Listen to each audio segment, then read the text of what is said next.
Guys welcome back to show vibes. Harihara Veeramallu theatrical rights shocking update భయ్యా. మామూలు shock కాదు, నాకైతే వినగానే దిమ్మ తిరిగిపోయింది. అసలు అవసరమా అనిపించింది. ఏంట్రా అటాక్ అంటే నైజాం రైట్స్ తెలిసిందే కదా. సో మొత్తానికి నైజాంలో నవాబులు కవాబులు చాలా మంది ఉన్నారు. సో మొత్తానికి అయితే ఆ నవాబులు కవాబులు అని పిలుచుకునే దాంట్లో పవన్ కళ్యాణ్ కూడా అనమాట. సో అక్కడ నైజాం రైట్స్ అయితే హరిహర వీరమల్లుకి 50 కోట్లు డిమాండ్ చేస్తున్నారంట. అంటే ఏంటి, 50 కోట్లు నైజాం నుంచి రావాలన్నమాట. 50 కోట్ల షేర్ హిట్గా ఉంటే సినిమా. 50 కోట్లు కొంటున్నారంటే మామూలు విషయం కాదు. నిజంగా చెప్తున్నారు భయ్యా.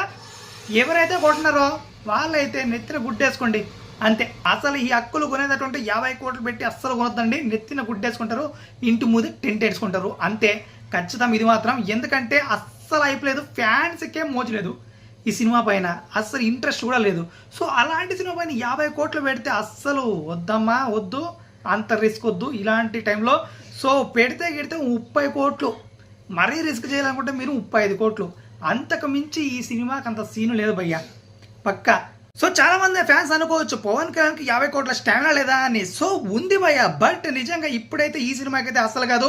ఓజీకి 50 కోట్లు పెట్టుకోనంటే ఖచ్చితంగా యాక్టర్ ఖచ్చితంగా రాబడుతుంది అనుకోవచ్చు.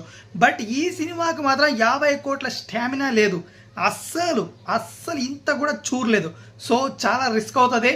దాని తర్వాత కొన్న తర్వాత అరే మాకు లాభాలు రాలేదు, చాలా నష్టపోయాము. ఎస్, అంత పెట్టి కొంటే నష్టమే పోతారు, ఇంకేం పోరు.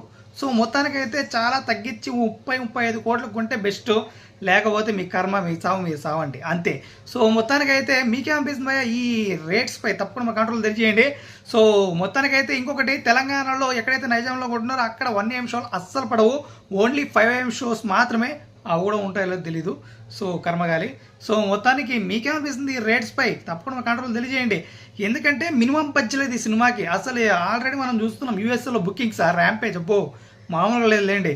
అసలు టైర్ 1 హీరోకి పడే ర్యాంపేజ్ అసలు కాదనమాట, అంత దరిద్రంగా ఉంటుంది ఆ ర్యాంపేజ్. ఆ రేంజ్లో బుకింగ్ అవుతున్నాయి. సో మొత్తానికి అయితే అక్కడే మనకు తెలిసిపోతుంది ఈ సినిమా బడ్జెట్ ఏ రేంజ్లో ఉందో.